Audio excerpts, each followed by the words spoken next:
Senyala l'assistent, sí. L'assistent és un penal claríssim sobre Santi Mina, que li dona pelota a Parejo, que parece que sí, que vale, perfecto. Santi Mina. Parejo. A Dani Parejo, correcte. En un Sporting València un jugat a esta mateixa hora. Bueno, pues ahí va. Santi Mina, el vigués contra el emeritense. I va en el Pichu Cuellar. Sí.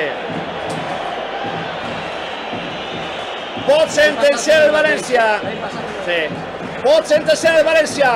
El 22 contra 1, el de Vigo contra el de Mérida. Va el València per al 3-0. Va Santi Mina, li pega.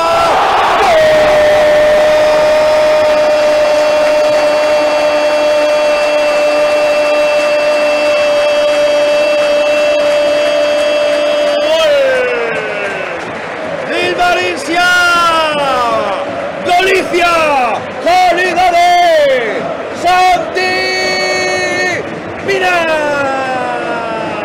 Gol del Valencia patrocinat per Ferto, concesionario oficial Peugeot en Torrent i Sió. En la jugada que s'inicia amb el tir desviat de Pacheco, va per Ise, rebut Santi Mina, li fan penal, la senyala l'àrbitre, arreplega la pelota Dani Parejo, però l'hem passat el Pichu Cuellar, li va parar un penal, i li diu Santi Mina, deixa'm a mi, que vull el clave jo, se va als 11 metres, se venç Cuellar, la pilota per dalt, és el 3-0, este València no para de guanyar, en Mestalla, 36 de la segona, 81 de partit, València Santi Mina 3, Leganés 0.